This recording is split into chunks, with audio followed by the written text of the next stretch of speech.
Hey everybody, welcome to Contractor Radio.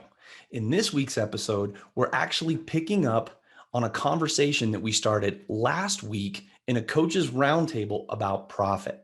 What we did is we got our experts in business strategy, finance, human resources, sales together, and we had a really long, deep conversation about the concept of profit. If you didn't see part one of this episode, definitely go check it out first. It'll help to lay the groundwork for part two that we're going to pick up today. Remember, profit has a very basic formula. What you charge minus what it cost you to produce minus your company overhead creates profit. But there are so many different things that go into those three areas, which is what we took a deep dive into in this conversation. We're going to pick that conversation up right where we left off from part one, right after a word from our sponsors. Hi, I'm Ricky Harmon with Balance Claims. I'm here in the Balance Claims office to help answer one of the questions I hear all the time. Why use Balance Claims? Well, I have two of the account managers here, Travis Croft and Emily Caldwell, to answer just that. Contractors should use us because we have experts on site that are well-versed in Xactimate, able to write our estimates and make sure that your claims have everything accounted for, making sure that you're paid out correctly. Contractors should use Balance Claims because we are hassle-free. You have the time to focus on the homeowners and the sales for these roofs while we focus on the insurance claims for you. That is where time is money, and we are here to help you. So you heard it from our AMs. There are multiple reasons why you need to be working with Balance Claims. If you want to reach out to us, our email is success@balancedclaims.com, or you can reach out to me directly, Ricky Harmon, at 317-360-0903. Talk to you soon. Welcome back to this episode of Contractor Radio, our special edition Coaches Roundtable, Coaches Coffee, Time with the Coaches. I don't know, Coach's Coat Closet. I just wanted to say that. So we just left off with Chuck teasing us a little bit about jumping into this concept of financing. So take it away, Chuck. So when we're talking about financing, the question I get, and I didn't run this by Jenny, so me and Jenny we may have a difference of opinion here. But how we have dealt with financing, first of all, you have to limit the terms that you get. I mean, if you go with Green Sky or Service Finance, any of those guys where they have like 15 or 20 different terms, you have to limit it to about 3 that you allow your salespeople to have.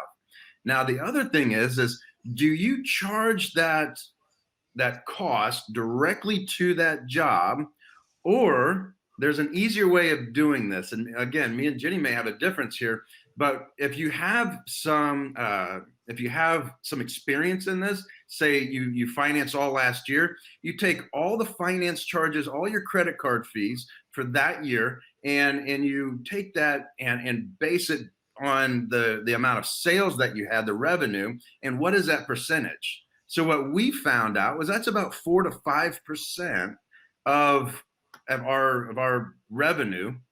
So we added that on every job. Instead of taking, okay, this one's 7%, this one's only 2%, maybe we only took a credit card here, but we averaged it across, and what we found was that we nailed it on the head year after year. That's what we did at Able Roof. And because it was so hard to look at each job and what the finance charges went on that particular job, so that we could go through and do our job costing so much faster. I will discuss this with you here a bit, because the way I have people coaching on those financing fees comes pretty easy to assign those costs directly to the job. And in my mind, if you have an incentive or a system where you're allocating out an average, to me, that's lost money out there. I know there's a need for it. I know there's a time where you need to offer, and I love your tip on simplify what you offer, right? If you get too complicated, now that's a different issue you're dealing with on the sales end to execute it well, on the customer experience end to feel like you're standing behind what you're offering them. Complexity is, I love, totally stand behind that.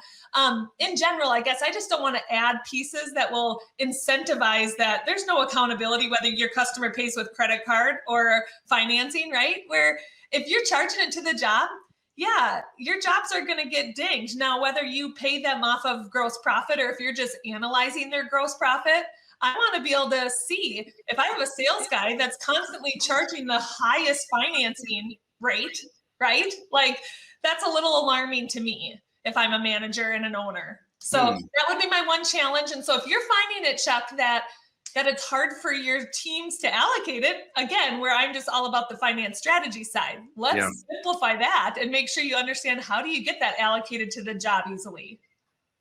Right.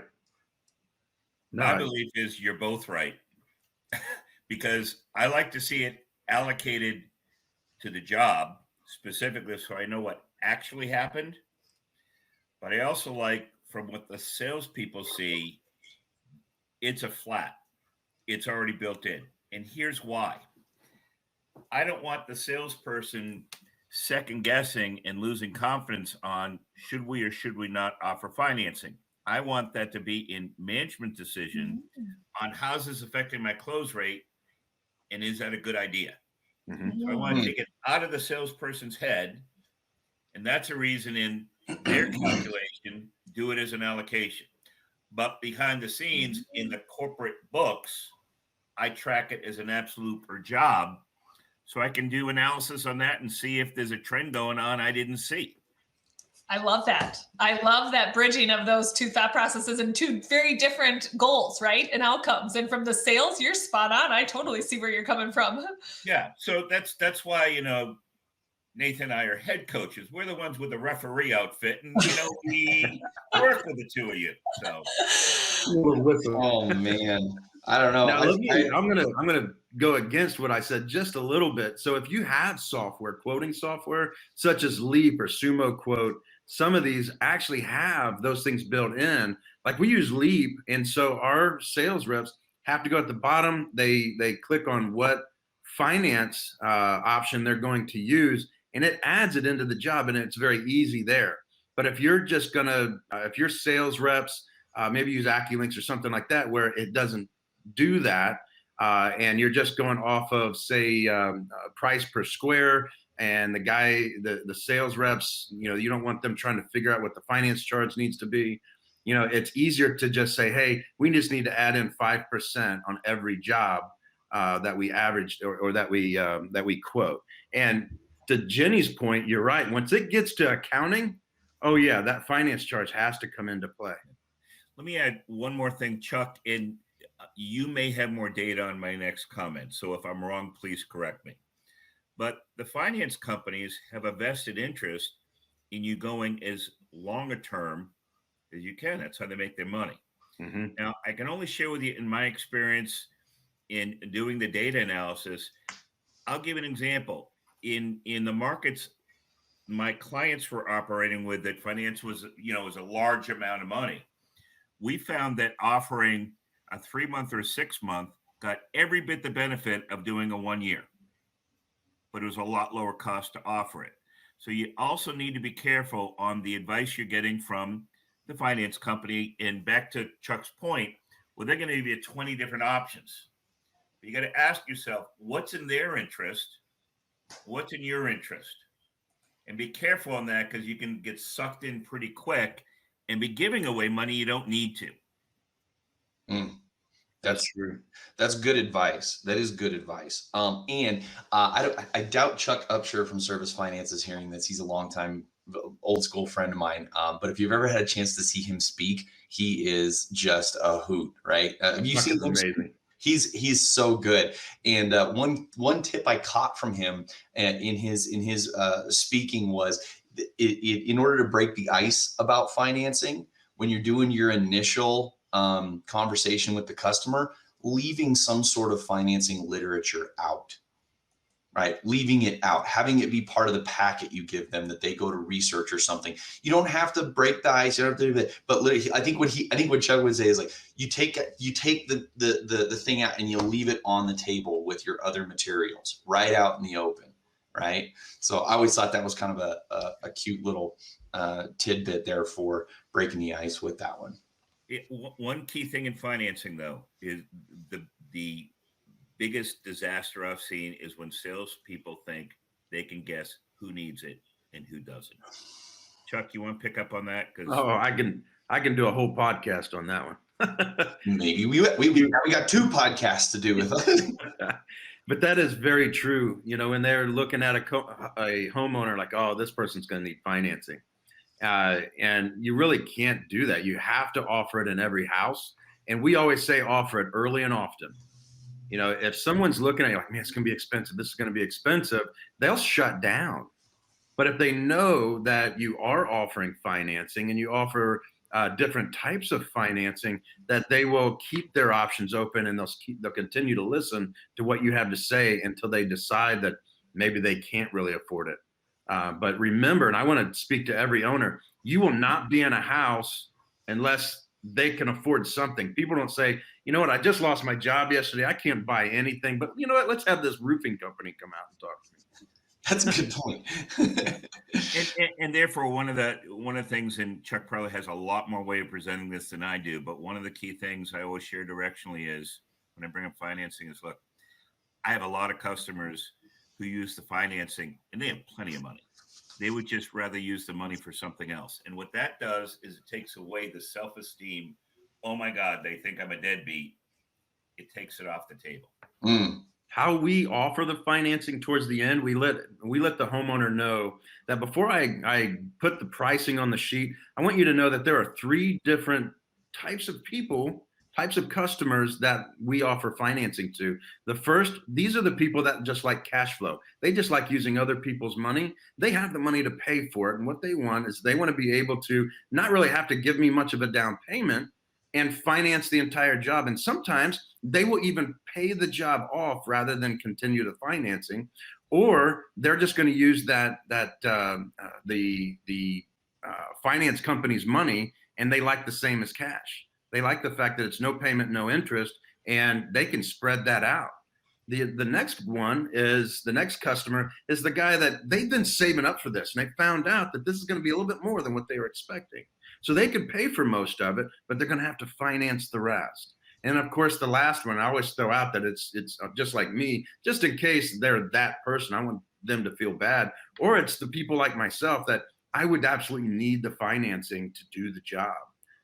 So which way do you think which customer do you think you are? And they'll pick one of them, but that gives them that option. Because remember that if you just make it easy enough, people will buy anything. But you have to allow them to do it. Spoken like a true sales guy. Let me add one more thing to what Chuck just said, though. At least I found this extremely helpful. Is I like to take ideas I've seen work in other industry and apply it to my industry rather than trying to reinvent the wheel. Right? Mm-hmm. And let's just take cars and what they did. Some people say, I can't afford a $35,000 car. Oh, but I can afford $199 a month, right? And that same person may actually come up with a $35,000 cash. The point is, in their mind, oh, I can afford a $199. That's not frivolous, right? So other reason I always add financing is it gives me an opportunity, whether they take it or not, to say, it's essentially this much a month. It is amazing the thought process and logic. And people who think of themselves, especially that category of group of, hey, I'm frugal, I'll spend on quality, but I don't want to throw it away. All of a sudden, that price point is a legitimate price point. So that's another key reason in the sales process to consider it. God, I would really hate to see what your terms are on $35,000 at $200 a month. No thanks. You're repaying that to the debt. That's like school loans there. All right. So God, this has just been fantastic. Now remember, the thrust of our conversation here is applying these concepts to how we can appropriately raise what we charge while reducing what we spend, right? Because that, at the end of the day, that's the thing that makes profit, right? So capitalizing on every one of our sales opportunities, reducing the cost per acquisition, right? Knowing our slugging average per salesperson and per lead source, right? And what that costs us and how we can reduce those things. Now, whenever I'm talking to a contractor and they're having some sales struggles. I had a conversation with a guy just a month and a half ago, I think it was. And he was telling me, man, it's just, we haven't had a storm. There's just no business out there. And I even talked to the suppliers, and the suppliers are saying that nobody's really putting that many orders in. Okay. I talked to another guy in his same market, and that guy said to me, it is a little slow. That just means we have to go find it. Which one of those two guys do you think is in more risk of going out of business? Okay. Now, one of the number one things that I will say first is whenever somebody's like, well, we're looking for, we're kind of slowing down a little bit, your pipeline. Okay. Your pipeline. Now, a lot of guys don't pay attention to pipeline because there is a lot of emphasis on one call closing in-home sales. Okay. Now, don't mishear me. I am not ever advocating that you don't close when you can, and you shouldn't try to close at every moment. Okay. Don't hear me wrong. That being said, there are people out there like me, okay, who enjoys the sales process, does get excited, and will, and when I get excited and I start drooling over the possibility of purchasing something new and cool, I hit the brakes. That's me. And I go, time out. This guy has done a very good job of getting me excited to do this thing, and I appreciate him for doing that. I am going to sleep on this. And if I feel the same way in the morning, I'm going to pull the trigger. That's my buying process. I'm sure Chuck has a name for guys like me. What is it? Sleep on it, guys. Sleep on it, guys. The mattress people. Mattress people? Oh, all right. I'll take sleep on it, guy. I don't think I'm a mattress person. And so guys like me will fall into your pipeline. Yep. Okay. Pipelines are essentially the people who did not get captured on your one call close. Okay. Salespeople are notoriously avoiding and not dealing with their pipeline. Okay. Now, some companies, especially larger companies, will make up for this by hiring somebody to do that. Right. We call that the refresh or the rehash. That's what I'm looking for. Right. But if you're a sales guy out there and you feel like your closing percentage is struggling, the first place I would go are the appointments I didn't close. I would call them, all of them. Right. And I'll let Chuck and Dave. Now, once again, because in-home sales has such like a one call close driving component to it, sometimes this gets ignored. Okay. But the people you didn't close are more likely to close than the ones you haven't talked to yet. So I'll let you guys jump onto that one there. And Nathan, I am so glad that you didn't jump right into an always be closing Glenn Ross speech. I love it. No. But let's talk about this. So there's so many people that will come to us, whether it's you or Dave, myself, or Jim, and they'll say, how do I get more leads? How do I get more leads? And you want to spin it around and say, what are you doing with the leads you already have? Yeah. You have a database of thousands of people in this thing. And then the moment you mention rehash, oh, no, we don't get into all that. I'm not saying that you call everybody and tell them you have product that fell off the back of a truck. That's what used to happen. But, and I'm not going to make this about rehash, but you have to understand that you squeeze the towel. There's a database of people that we like to call just the home improvement procrastinators. And they're just waiting for someone to get back in touch with them. Mattress people. But when you're looking at rehash, it can't go back to the same sales guy. It can't. If it is a lead from the company, that is that company's lead, and they have to have a detailed process. Not, hey guys, I need you to get back in touch with your pendings. That's not going to do anything. The sales guys are going to look at all the low-hanging fruit that they think is going to close. You move it over to a different set of people, and it may just be one person. I mean, we have a girl by the name of Alicia. She is an absolute bulldog. She will get in touch with you, and if you will engage in a conversation with her, which she's going to call you, she's going to go through a survey with you, and at the end of the survey, she's going to ask you why you didn't buy. She doesn't really care what you say, but she's going to ask you why you didn't buy. No matter what you say, she's going to tell you that she has a manager in the area that she would like to get another set of eyes on this. She's not talking about any discounts. Remember, I'm with Dave. Why give him a discount? Even though I'm ringing the towel, many times we can get them for more than what they were looking for before. Yeah. It was the sales guy was pinpointing on a lower system, and what the customer really wanted was something that they wanted them to get sold on something higher. But not to get into a discussion on that of how much of this. Now, my experience is that you can close 80% of rehash. Here's why. Whoa, hold on a second. Not of your. Chuck just said you can close 80% of your rehash. Your cost to do that versus find new business. Remember, we're talking about profitability here. That's why I started this out by saying that is a gold mine in your pocket that you're just ignoring. So sorry, Chuck, I didn't mean to interrupt you, but I just wanted to poke that. No, and it's when you're looking at rehash itself, the cost of rehash is very low because these are jobs that unless you did rehash, they would have been gone. Somebody else would have gotten them. They would have started their process here in about another 6 months of looking again. Oh, honey, let's start looking again, But you're going to go through your rehash. Someone else comes out there. It's a new face, not the same sales guy. That's the biggest misconception is I love my sales team so much. I'm going to put them back out. He couldn't sell it the first time he was there. You're going to send him back? Put another face, another conversation in front of him.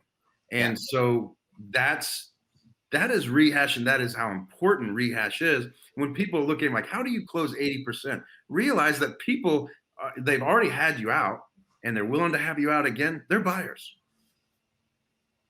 One of the things I love. Oh, did you want to go, Dave? I wanted to pick up off that point in what might sound like a bizarre concept here. I believe in two different types of rehash, right? There's the one that Chuck just mentioned. Absolutely agree with him. But here's another one, and I'm going to start with a statistic. Statistically, at least half the people who used a contractor wouldn't recommend them. Oof. At least half. That's a statistic. That's an industry statistic. A. B. Separate point, and then I'm going to tie them together. Regardless of type of personality, and Chuck can take you into detail that, would blow all of us away, and it's one of the reasons he's so good at what he does. But there's one thing in common with almost every individual born in this earth. Trust is the most important thing they're looking for. And the recipe for trust is demonstrating that you care and respect them, right? So if you take those two key things together, I love during downtimes getting on the phone and calling people that did not buy from us and call them 6 months later and say, hey, I want to learn from me because I really care about you and I really wanted to do your project. All right. You guys were awesome people. I really wanted to do it. I need to learn. What did I miss? What didn't I hear?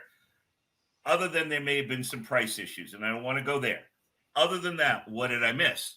Well, what you're doing now is they're playing back to you what they do remember and liked about you. And I didn't get business from them, but my referral numbers went way up. And they were the best. They were great referrals. Because now it's top of mind of, hey, I wasn't totally happy with who I had. I'm always going to be asked, hey, who do you use and who do you recommend? The person I didn't give it to, but I just told them the things I liked about him, referrals go way up. And that's an inexpensive lead generator. Yeah. Very true. Rosalind, you were going to jump in there.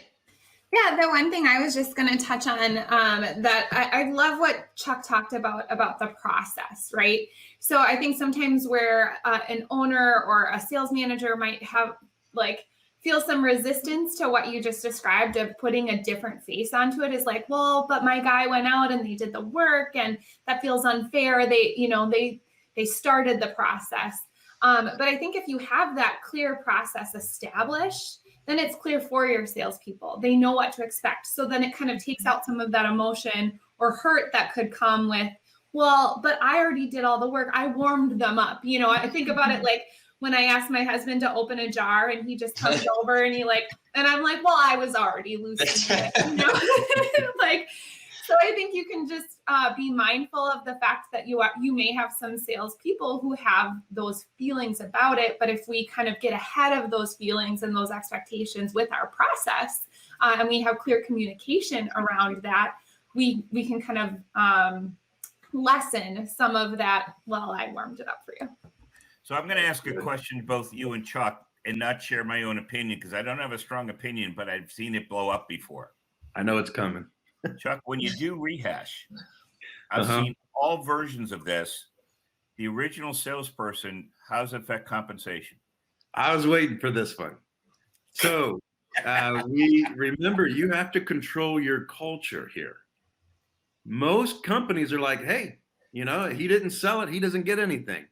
I'm going to be a little in your face here and say, look, the guy spent his gas, and if this is a 1099, let's not get into that again. But if this is a 1099, he spent his gas, he spent his time, to get out there. But even if they are W-2, they did spend their time to go out there. So you do want to throw them a little bone on this and say, hey, we're going to give you either maybe it's $100, $200. We like to throw $100 at the rep, but let them know that, hey, we still care about you. You couldn't sell it for whatever reason. Maybe they just didn't connect with you. But we sent someone else out and they were able to close it. And, we want to thank you for the opportunity for warming that customer up. Yeah, that's good. This may be a 60% closer that just had a rehash slapped in his face. And we don't want that. When I first got into sales, it used to be, who's the rehash king? And, that was very negative. And we don't want that inside of our culture because we do love rehash. That is a good catch, Chuck, and I appreciate that. And Dave for bringing that up too. Like that is a good catch. Because that rehash person, could definitely get looked at kind of pretty bad by some of the sales folks. Like that they're just making all this money off the work that they laid the groundwork for. So now, if you're a sales guy out there right now and you're listening to this and you're like, well, I don't have a rehash person and I don't really call my people back. I want to say the statistic is somewhere around 7 in the home industry, and you guys can correct me if I'm wrong, 7 additional touches post initial sales appointment in order to close somebody who didn't close on the spot. I think that's the number. I could be wrong. But about 7 additional touches if you didn't close them in the one call. So if you're a sales guy listening to this and you're thinking, man, I don't know if I want to do this, let me give you a little practice. For every person who you don't close on the single call, write a number, the value of their deal, their name, and their phone number on a piece of paper for every person you didn't close, and then keep doing that. And what you'll discover is that number will be thousands and thousands and thousands of dollars. And one of the reasons why we don't call people back is because we don't realize that we just left thousands of dollars out there in the world blowing around. So put a number. If you put a number to that person, not that people are numbers, right? But we need to understand the value. If we put a number to that person, okay, then that adds a value to your phone call. Okay, it adds a value to the phone call, the text message, the pop by, whatever it might be. But if you don't put a value next to it, then it tends to feel like it doesn't have the same impact, right? When you go back and you go, man, I didn't close these 10 people, and that represents, holy cow, $180,000. Yep. If you closed half of them with a quick 10 phone calls. Let me put this into perspective for you. Our rehash rep was our number 2, $100,000 in rehash this month. That was our second highest rep this month. If we didn't have this guy, that would have been $100,000 we didn't have. Yep. So even if you take rehash off, I love quick little numbers, right? So here's a quick little number for the salespeople. Tying to what was just said. Let's say you're a pretty good close rate. And I mean true close rate. You know, I got the lead. Did I actually get to sit with them? You know, I sat with them. Did I actually get to make the presentation? There's different fall offs. So let's take somebody who's, let's just call it a 30% true close rate. All right. I know there's a lot of ranges. Let's just take that one. That means out of every 100 estimates I do, which for a lot of salespeople is about 2 months, right? 2.5 months. That about right? Average guy. That means 70 people haven't said yes. I'm not even going to say no. They haven't said yes, right? And if you take the attitude of trust equals care and respect and look at what things can I do with the 70 people who haven't said yes, if I can convert 5 of them, whether they buy or it's a referral from them, 5 of them, that's a 20% pay increase in my pocket by the end of the year. I mean, who wouldn't love a 20% pay increase in a United States world that people are thrilled to get 3% today? Oh, right. Yeah. 4%. It's sitting right there. And what's the number? I only need 5 out of that 70 to get a 20% pay increase. Man, when you think of it in those terms, it's crazy not to go back to those 70. Yep. Pick up the phone and call them back. Okay. For you sales guys out there who are like, well, we don't have a rehash department. That's you. Pick up the phone and give yourself a 20% raise. You only need one person. One person. You don't need a team. Right. Yep. And that's as an owner. But you know what? If you're small or whatever, do it yourself. I mean, stay with those 70. Yeah. And if you will really, and as a side note too, if you're an owner out there, you got a little smaller business and you've got just a small handful of sales guys, you want to get a good sense for how they're doing out there in the field, you be the one to make those phone calls. Right. Okay. Well, look, we've been punching away on sales here, very much in having this conversation, but like ultimately the point being the fastest and cheapest way to increase your revenue number, hands down, is going to be some version of rehash, just immediately. Okay. All right. So I want to steer off here a little bit. We talked a little bit about the marketing. We talked definitely about the upfront sales component and all the different parts and pieces that go into that. Great conversation. I want to talk next about the production side of things. Some of us have a little more experience with that than others. But here's the thing about production, and a lot of people don't necessarily associate this. And here's like, I started this industry 25 years ago. And in my company, we definitely sent out customer surveys like you do, right? And lo and behold, the return on my customer surveys was not any different than it is in the industry. Okay. Your customer experience will statistically take a dramatic dive during the production phase. The crew was loud. The communication on the build was poor. They weren't cleaning. Okay. Number one complaint from customers is contractors are dirty. And it's been that way for freaking ever. Like seriously, right? So, or communication, when we're going to be out, how long it's going to take, that kind of stuff. And so production is where our customer satisfaction takes a dive. When your customer satisfaction takes a dive, what goes with it? Our reviews and our referrals, right? Dave just said it a minute ago. Was it 50% of people who hire a contractor are not willing to refer them? Okay. And referrals are the leads you didn't spend any money on and have the highest likelihood of closing. Everything we just talked about is just made infinitely easier. Okay, so I want to talk a little bit about this concept about the production side of things, okay, and just have a little talk about it, because here's the other thing about production, right? Production also has the largest impact on when you get paid. You ever had a customer that's ticked off? We scratched their garage door, broke their light. They're not happy with you. How do they show that they're not happy? They don't pay you.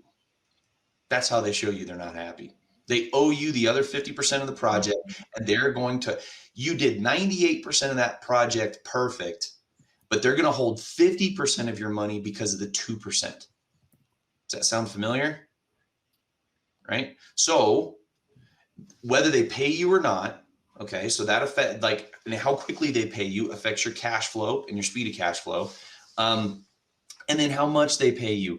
It's amazing how clients, okay, and I love clients, don't get me wrong, but it's amazing how all of the stress and all of their frustration over the issues and the problems and the things you dealt with on their project, it's amazing that the only cure to those things always seems to be what?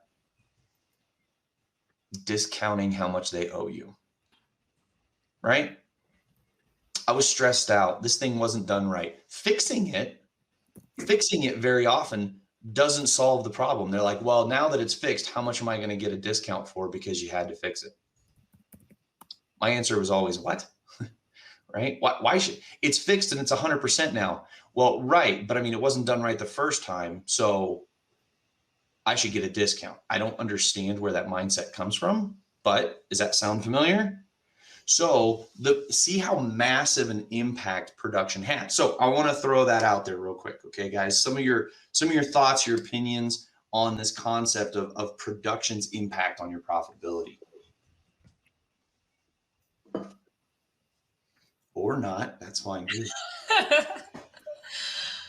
Well, first of all, Chuck was talking earlier, I'm going to tie the point of, hey, different forms of marketing and things affect close rates. There's no higher close rate than referrals. There's no better way to build your business than a referral-based business. A great, mature business often is between 30 and 70% referral-based, right? If the operations process is something they look at and say it was great, they're going to refer. So where do I see some contractors skimp? Well, we turn it over to production. And then every part of the relationship, including often picking up the check and everything's done, ends with production.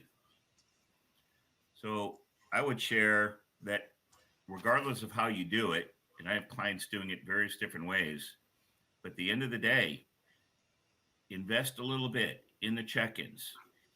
When people get upset, right, they get more upset when they feel you didn't listen, you didn't care.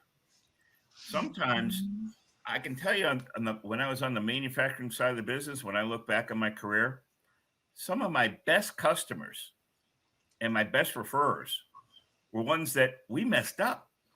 But it's how you deal with how you messed up. Right. And if you deal with it on, well, I gave you back money, that doesn't really deal with it. That's a Band-Aid. So I would argue, hey, when you've got a problem, frankly, with the right attitude, it's actually one of your best opportunities. But you got to put that mindset in your head. That's a great point. I love that, Dave. And I will just chime in from the perspective of, yes, investing in the dollars into that production department, right? Your production people, the culture, the whole team mentality, that customer experience is what you touched on. Referrals are the best source, right? So if you can do something organically, like just having a great product for your customers, right? The production side is your product, right? It's your service you're providing them. That's going to alleviate the need to spend marketing dollars the way we were chatting about and trial and erroring different marketing strategies that I couldn't echo enough that from my experience in this industry, just like you mentioned, the 50% rate, or like you say, or whatever you got that stat of half the people out there don't like their contractor. You constantly hear that. And it's just, they're inevitable to have problems in our industry. You're people oriented, things are going to go wrong. Weather oriented, things are going to go wrong. So it's all about that experience you can give your customers. Okay. So I'm going to add one more thing that I now try to get the clients I work with to do to tie to this, right? And something that I'm surprised it's rare, but it's rare. And my guess is on this call, a lot of you may be doing this. My guess is Chuck may be doing this. There's a few things we do differently. One, we have the sales team share, even subcontractors, we share our sales presentations and give it to them. We want them to know what we're saying in the home and bragging about them. And if they're a Hispanic crew, we bring an interpreter, right? But we want them to know that we're bragging about their work. Because a crew that feels, again, same thing, trust, that you care about them. Most of these people out there, subcontractors, have never seen a sales presentation. It's never been shared with them. They're there to so-called just do the work. That's one thing we do.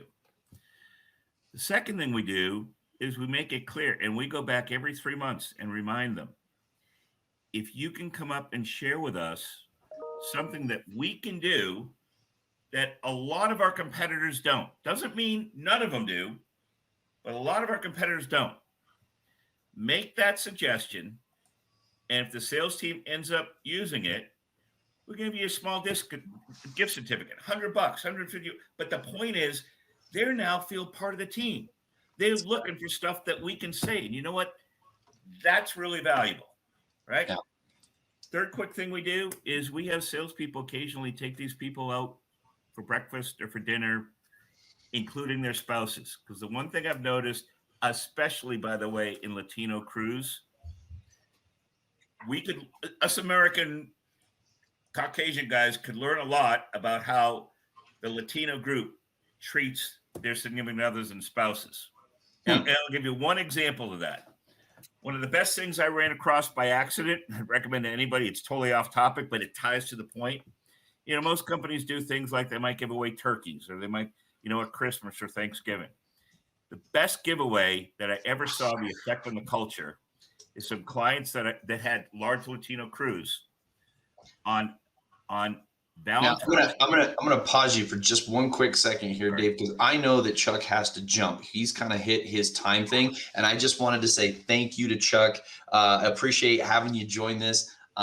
This has been freaking amazing, and I expect to do another one of these, but we're going to keep rolling along here. But I just want to acknowledge Chuck and thank you for your time and your input here. I want to thank you guys. I've also learned a lot. I've written down a bunch of notes, even for myself. So this has been fantastic, even for me. So thank you so much.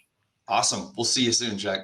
All righty. All right. Sorry about that, Dave. Go ahead. No, it's good. So one things we learned is on Valentine's Day and on Mother's Day, we hand the crews on Friday 2 1-dozen bundles, sometimes 3, depends, in the family. One's for the significant other, one's for their mother-in-law. That's smart. That's really smart. I love that. That went over so much better than turkeys and stuff ever could, partly because of their culture. It's different. That's awesome. I mean, production is your number one threat. Your number one threat to your cash flow. It's your number one threat to collections, and it is your number one threat to referrals. Yep. Okay. And it's ignored quite a bit. One more thing that we do. Actually, I should have mentioned this one first because I think it's the one that has the most effect on our clients, on our subcontractors and contractors. We have some of my clients. They have their weekly meeting, like other clients, the leadership team. Every meeting ends with a recording of each person on the leadership team talking about someone who's either in administration or in production operations that they appreciate something they did that week. And so we have a little 1-minute thing on each person. It's constantly changing who, and we put it out on our internal Facebook. Oh my God. Fantastic. It's a culture magic. So on the production side of things, there's a few things to keep in mind, right? Managing your COGS, okay? Job costing, right? Being able to pay attention to that, right? There are a lot of metrics in production that we can track and pay attention to. Material, labor, wastes, and overages. When we start diving into production, a lot of the things that come to mind for me have to do with efficiencies, speed, process, and tracking. Right. And I see Jenny down there nodding her head. I'm pretty sure she's probably got some things to add along these lines. Yeah, I mean, again, this comes down to utilizing your system and your process to do that heavy lifting for you. And one of the things I know you think of on the rebate side, the discount side of your material suppliers, create those good relationships and take advantage of the money they're offering you to pay on time. They give you pretty generous terms to even pay on time. You can have a bill from the beginning of the month that's not due till the 10th of the following month, and you still get 2% back, right? So there's just things like that can really just be part of your process and keep you maximizing those gross profit dollars. That's a great point. I mean, negotiating those prices too. Look, sometimes we just kind of take what we get, okay? If you're in the process of trying to sharpen your pencil, talk to your suppliers, okay? They don't feel, let me put it this way, unless you're being a jerk about it, okay, which happens. Your suppliers don't feel like you're being a jerk to come in and try and get the best price you can. They don't. And they know that it's important, because for you to stay in business and be profitable is good for them. They want you to keep buying materials from them. And so if you go to your sales guy and say, hey, look, Jack, we've been analyzing and studying our profit, and we're looking for any place that we can try and improve it just to continue to what can we talk about this? I guarantee you, your sales rep is going to be so happy you're having that conversation with them, as opposed to the other sales rep from a different manufacturer or a different supplier. And they will sit down with you and they will talk to you about it and say, okay, how can we help? Right. And I know Dave's had a lot of experience in these types of negotiations or conversations as well. Yeah. And look what they're offering and look what they're doing. I'm going to go back to Jenny's point, right? If you've got cash in the bank, you're doing well. And some people say, yeah, but why would I want to pay early? Well, let's say you have 2%, 10 net 30, right? Jenny, what's the equivalent? I don't want to put you on the spot. What's the equivalent of the return of that 2% for 20 days? It's like getting a 36% return on your bank account. Who wouldn't do that? If you got it, do it, right? Sometimes these little things don't look like much, but they're a lot, right? Give you another example. If you're a bigger contractor, right? It's the middle of winter and you're in a northern state. What's a contractor got? A ton of inventory and no cash coming in. What are most of them happy to do? Let me buy that material now and I'll give you the cash now. By the way, you hold it in your warehouse because you got no place to put it. So many people think, oh, I can't do that because I got no place to put it. No, put yourself in their shoes, what they need and what you've got. Yeah. Working. Oh, that's good stuff. Rebates. Okay. Sometimes we forget that there are things out there that are negotiable. Okay. They are negotiable. Talk to your manufacturers about rebates and find out what they are, find out what they offer. Right. And sometimes we forget, we start looking into what manufacturers offer as far as value propositions and things like that. Don't forget about the rebates. That should play a factor in kind of picking which manufacturer is the right one for us to work with. And they also, here's the other thing people forget about too. Manufacturers and suppliers allocate dollars for customer happiness. Okay. They allocate marketing dollars for you as a contractor, and we forget about them. We forget about it. they'll help sponsor business cards. They'll help you sponsor shirts for your guys. They'll sponsor events and stuff that you guys do. They might even sponsor signage on your vehicles or on the sides of your buildings. These are things that you can do to reduce. They'll help you with marketing dollars. They will help you spend marketing dollars, and we don't want to forget about those things. And they want to spend it. It's in the budget, and it's there to strengthen your relationship with them and make your business stronger, because what? They want you to keep buying stuff from them. So don't forget about all of these things that exist. I've talked to suppliers and manufacturers who they buy Eagle Views for their customers. Now, I'm not saying anybody, they can or they will do that for you, but I've seen that kind of thing happen. Reducing the company's overhead in specific areas. You start combining these things, 2% here, 5% there, 3% there, right? That could be an entire employee's salary for the year that you save. Yep. Nathan, you're exactly right. And I want to add another piece on top of that, right? I have my clients ask for things that don't cost money, that are hugely valuable. Let me give you some examples. I'm dealing with a distributor. I want to be on your advisory council. When you put together an advisory council, I want to be on it. Well, now I'm within the home. I'm a special, I'm even on the advisory council of such and such multi-billion-dollar distributor. I use that one. Give you another one. I'm dealing with manufacturers. Not only do I ask for that one, I ask for them, hey, I know the magazines you advertise in this industry are always looking for articles. I want you to help get an article written about my company in those magazines.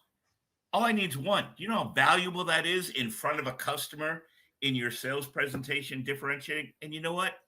It costs the sales rep nothing, but passion-wise, they love having that happen to one of their clients because it makes them look good. So it doesn't always have to be dollars. Yeah, that is 100% correct. Okay. So, guys, efficiencies, right? The fewer warranty calls you go on, the more money you save. The final punch list, right? How many times we have to go back out to the job continues to cost us money. Okay, not having that customer punch list because we took care of it in the first place saves us money and mistakes, right? And one of the number one things that solve these things are building out strong processes. Some people don't realize that the effort you put into building a process isn't just a smart thing to do. It saves you money. Okay. So I want to lean on that one a little bit, and I know we're coming up on some time here. I want to touch on this one last thing, and then I want to get some feedback from Roz. Roz has been sitting patiently and quietly, and part of that's my fault. One of the things I know the absolute least about is HR. Okay. And if any of you know me, that you know that I'd probably get fired at just about any other company. So I don't know enough about HR to get Roz involved. And before we jump in with Roz, there's one last thing I want to touch on, and it has to do with, excuse me, the overall velocity of your projects. The speed that a project can go from being a lead to a closed out job. That is something that a lot of people don't pay attention to. How fast does that happen? And here's the reason why that's important, okay? The amount of money that you pay your sales guy, his commission might be static. He gets X percentage of whatever number, and that's a static thing. It doesn't change. So whether that job takes 90 days to go start to finish, or 80 or 120 or 160 days to go start to finish, that sales guy makes the same number, okay? But your hourly employees do not. The more times that your hourly paid employees have to touch that file, okay, or revisit that job, you're paying them to do that every time. And so the speed and the velocity of your job increases how much money you make per day and per hour on the projects that you're knocking out. And it reduces the amount you spend on hourly labor, with those folks. All right. It looks like Dave might have popped off. It's possible that he had to go. We've definitely been going long form here, and I am left with my northern sisters here. And so I just wanted to touch on that on that velocity component because it's important. But to kind of wrap up some of the stuff here, there are some silent killers to your profitability. Okay. And I know that the HR, recruiting and hiring are some of those because of how expensive it is. So I want to open this up for that component a little bit and let you jump in with how we can affect our profitability through those components. Yeah, Nathan, I mean, one of the things that comes to mind right away for me, and even as you're talking about velocity and process, is really understanding that when we don't have those things in place, it can be really disheartening for our employees. And then we result in usually higher turnover numbers, right? And turnover, it can be such a huge killer because we don't really pay attention to how much it actually costs us sometimes to hire a new person, which is its own separate cost, and then train a new person, which has its own additional costs. And so when we look at our profitability, there are really a couple things when it comes to just even onboarding our people. One is hiring, right? Typically, it can take anywhere up to like a couple of months to identify the right people to get them on board. So just even that replacement of a person takes time, it takes investment. We're placing ads, maybe we're running different ads on Facebook, maybe it's on LinkedIn. Usually we're using multiple boards, things like that, so that the spend to hire people can get up there pretty quickly. And then there are additional training costs. And so not only do we have the costs to actually invest in that person to get them up to speed, sometimes what we're not looking at is in the background, there's a ramp up period, right? So we've hired that new person and they're on board, but they aren't going to be selling at 100% of their quota or their expectation day one, right?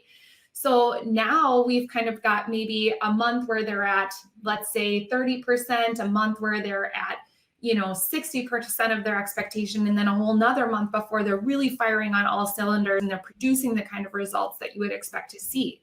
So we have to understand that throughout that, 90-day period, we are actually having a loss to our overall profitability. So it just comes down to this criticalness of we really want to make sure that we are paying attention to what are our turnover numbers and trying to keep our staff on staff as long as possible. I mean, when they're excited to go to work, they're sharp, they're paying attention, they're having fun, they're enjoying, like they will be more efficient, they will stay, they will advance quicker, right? I mean, do you have some figures on like average onboarding costs for new employees, what that looks like? Yeah, usually it ranges between like 15 to 30% of their salary annually. Oh, so man, so you hire a $50,000 a year employee and they're costing another $7,500. Yep. Get a month. So they just cost you almost 60 grand in the first year. Yes. Yep. And typically before you even start seeing that return, it's like 6 months in, right? Especially for like a mid-level person, you're not going to see that return on your investment until they've been with the company at least 6 months. So now you're looking at that and you're saying, okay, I've hired this person, I have this expense. If we're not getting past that 6-month threshold with our people, the cost is even greater. Right. Oh, yeah, right. Like, so we hire one person, we're like $7,500 over the course of a year. I mean, it's not that bad. Well, yeah, but what if you lost 3 people? Right. Right. Now you're at over 20 grand. Yes. Okay. And then you hired another 2 at the same time. Now we're at any given point, we could literally be spending 25 to 50 grand at any given moment with people who are either onboarding or have been onboarded or who are on their way to full efficiency and value in their position. Yep, exactly. And then, you kind of scale that based on the size of your organization. Mm-hmm. Yeah. So that's, that is crazy important. Oh, there's Dave. Dave, did you jump out on purpose or? Nope. Okay, you're on mute. All right. Okay, not a problem. I thought that he had left. So, that's huge. So we were just talking about the cost of HR, right, and hiring people, and time to money. So we talk about this with sales guys. Jim likes to use the term TTM, time to money. Okay, here's the deal. Most people, when you hire somebody, most people cannot afford to go 3 or 4 months without a paycheck. They just can't. Right? I mean, that's just a fact of life right now. Many people don't have 20, 30, 40 grand sitting in the bank, and they're like, oh, I can make a career shift and not get paid for a while. Okay. So what happens when our ramp up period is too slow? They can't afford to work for you. Mm-hmm. Think about that phrase. They cannot afford to work for you if you're not able to get them to earning as quick as possible. And then guess what happens? They leave, and then you start that cycle of spending money on a new person all over again. Yes, exactly. And that's where, again, having those processes in place for your team becomes so critical. Because and this even goes back to what we were talking about with velocity, Nathan, those number of touches. If I'm new and I don't have a clear understanding of the process, I'm going to retouch and touch again and again, right, before it actually comes to completion. If I have a clear process, if I have a clear training process, I have people identified that are on our team that are good at what they do and they understand our training process so they can help buddy along with someone, it definitely shortens that window. It shortens that number of touches. And so not only does our velocity of our sale go up, our velocity of our training and really getting to that time to money point increases too. You also have the hidden cost of the people when people are out and turnover, that now their jobs just got piled on, their stress just went up. That happens too often. You got the whole other cost of the speed up of people leaving because the people that are there and want to be there, they can't take the stress anymore. Yeah. So there's some of the hidden killers that I put down. So we got HR, we got onboarding. Okay. Culture, the way, and Dave touched on this a little bit earlier, culture eats strategy. It's expensive to find people. Okay. No, it's not expensive. People finding you. That's not expensive. Right? Now, why would somebody find you? It's going to be your culture. It's going to be the people who already work for you that love working there. Look, I love working at Contractor Coach Pro and American Contractor Show and Contractor Radio and all the things that we do. And I've always got my eyes peeled for somebody I love that I could get in here. Yeah. If my best friend had talents that laid along the lines of the things that we do, I'd be trying to get them to come work here because I would love to work with that person and in this business. Do your employees feel that way about your company? Because if they do, how much does it cost? It doesn't cost you anything. That's an entire recruiting program that's free. We talk to clients all the time and they're like, should I use Monster? Should I use Glassdoor? Should I use, and I'm like, how happy are your people? Yeah. And Nathan, sometimes that comes down to communication with your team too. You know, if they don't know that you're looking to add, have you communicated? Does your team know and understand that you're currently hiring? I mean, sometimes we get down into that process and we think, you know, as employers, we know that it's so important and it's right in front of us, right? And we're thinking about it. But we have to remember that our employees are coming from a different experience. They're thinking about their jobs, right? Mm-hmm. And they don't know it. They're not always paying attention to what our job board looks like. And so I think there is a communication piece on our part where we want to make sure that we're being upfront with our people and they know not only what that we are hiring, but also what we're looking for.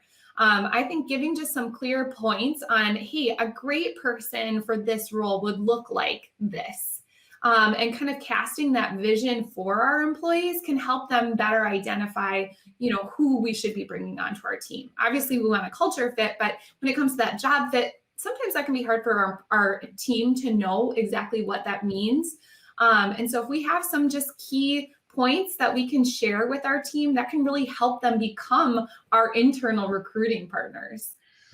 Yeah, we've got a client. We have a client, or one of Contractor Coach Pro's clients had somebody travel across the country to go work for them. Yeah. Yeah. I'm going to share a recent one I had with a client, which just shows you got to be creative and have your ears open. So a lot of people have trouble finding right now capacity of crews, right? And so what we found out by accident over lunch with one of our most important crews is this person said to themselves, I don't want to be any bigger than X, right? So many employees. This guy said, I can manage 4 crews effectively as an owner. I don't want to get any bigger. So in that lunch, I asked, I'm just curious, any of your foremen, are they ever potential owners? He goes, yeah, but why would I want to do that? So we put together a deal where he identified a foreman in his crew that could be a great owner. We gave an incentive to give us a name and help set that up. And we provided for just the first year some accounting services, someone much more lower level than Jenny, but someone who could teach them how to, okay, we'll get your QuickBooks set up. We'll get your website set up. It costs us a few $1,000. And all of a sudden we had a lot more capacity. So sometimes that extra capacity is even within your subcontractors. Man, that's awesome. And so that kind of comes down to some of those silent killers are a lack of creativity, right? That's a silent killer to your profitability, your leadership. I mean, gosh, the number of companies I've seen that got ripped apart because owners or managers would just stomp into the office and like a Tyrannosaurus Rex when something went wrong and just tear that place apart. Constant turnover or just a complete just falling apart because of a lack of leadership, right? And so that breaks into some other stuff, and maybe that's another podcast. All right, so here's what I want to do. I want to do a couple of parting shots from you guys. If you have anything, no pressure, but we're going to do that right after another word from one of our sponsors. You're not using Hill Trace, it's definitely worth the money. That money invested was, one sale was already bought. We've got from denied or declined 2 eggs of being bought just because of Hill Trace and the storm reports that they give us. Not only do I know where the storm's at, sometimes as they're happening and I can already head right there to the storm, but also after the fact when I'm out knocking on doors, I can show homeowners the map and what kind of hail was in their area.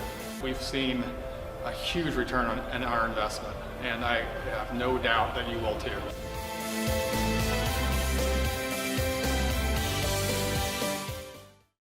Welcome back to Contractor Radio. This has just been a monster of a conversation. I mean, in just such a good way. The content, the notes, the practical takeaways from this.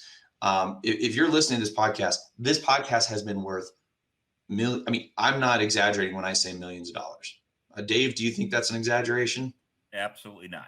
So if you've listened to this, this podcast could either save or may help you make millions of dollars 100%. And it's free. Maybe we should charge for it. I don't know. Let's see what happens. So, all right. So one last thought here. Anybody have any parting shots for our listeners out there as we wrap this sucker up? I have a parting shot or a parting thought. In terms of having mentors and coaches, it's not a sign of weakness. It's a sign of strength. Tiger Woods has a coach. He's always had a coach. Mickelson has a coach. Now, they may be getting different coaches because there's different aspects of the game they need. I think whether it's Contractor Coach Pro or you find somebody else or whatever more comfortable with, frankly, we just want you to do well, right? The thing I love about Contractor Coach Pro comes to an analogy I used earlier. Ideally, when you're smaller, you need more like a chiropractor. As you get bigger, you need a team of doctors, a family practice with specialists that wherever your pain is, we've got that experience. And I've never personally been part of a group that is as well in tune with the contractor specifically, not to all these other industries, but the contractor specifically in, hey, how do I do my books and financing and tie it to the most common packages like QuickBooks or Acculins? How do I make sure from an HR standpoint, I'm following what's actually happening in that business? And frankly, we even learn from each other. I mean, my personal example was I thought for sure I'd always want as many people as I could as a subcontractor. And Roz convinced me I'm an idiot. She didn't know it that way, but I'm an idiot. But that's okay. we've got the expertise within this group, and if we can help you, we'd love to help you. That's a good one. Ladies? I just echo that. I think we've touched on that throughout this. I mean, I think that's where we are just so excited at CCP to bring the collisions, like you mentioned, the refereeing. Like that's what brings so much value to, I think, what we do is we're not solo focused. We're not one leg of the business focused. We are coming at it from an all encompassing perspective in our industry. I think for me, what came up just again and again throughout the conversation, Nathan, was this idea of process and how critical it really is to profitability. You know, whether we were talking sales process or your marketing process or your production process for your customer referrals, your hiring process and your retention process. I mean, I think it really drives back to how critical having the foundation of your business, those building blocks really in place, if you want to get your arms around profitability. And so maybe if you're listening and you're looking for what is that one, thing I want to focus in on today, I think you could look at your business and maybe take an honest look at what areas are our processes kind of breaking down or non-existent. And that might be a great area for you to dive into and start tackling process so that you can increase your profitability. Yeah. Awesome. And to Russ's last point, I'll echo it this way. If you had a kid in high school and came home from being in the concert band and you asked to see the music because you used to play band, and the kid said, "Oh, we don't have music," you'd say, "Get a new music teacher." If you had a kid that went out for girls lacrosse and you used to play girls lacrosse, and the kid comes home and says, "Can I see your lacrosse plays?" and your daughter says, "Oh, we don't have plays," you'd say, "Get a new lacrosse coach." And I can go through any sport and anything. We learned in high school the importance of processes, but most businesses don't have them because processes require discipline. And discipline is doing what we don't want to do, but doing it anyway. That is awesome. Thank you guys so much for being a part of this. I know that we really put in some work here, and I just appreciate your guys' dedication. I just want to honor and acknowledge all of you guys for your expertise in bringing that here out for those and for you contractors and our sponsors. Thank you so much. We really love Contractor Radio, and we love the relationships that we have with our sponsors. Like I said, give them some love. Go check out their websites. Go talk to their sales reps. Find out what they do. And how what they do can be valuable to you. And last but not least, thank you to you contractors. We really do love you. We love this industry. We love the working with you guys and seeing you folks grow and the impact you have on your people and on your customers. So until next time, thank you to everyone. Have a good one. Want more 5-star reviews from your customers? At Signpost, we make it easy for your customers to give you great reviews on Google, Facebook, Yelp, and more. Our software connects with industry-specific solutions, driving even more reviews from your customers. Drive loyalty and repeat business by sending the right messages at the right times to your prospects and customers. Message your contacts from anywhere, anytime, using text, photos, and video all in one app. Check on progress with campaigns and review generation across Google, Facebook, and Yelp. Visit signpost.com and get your demo today.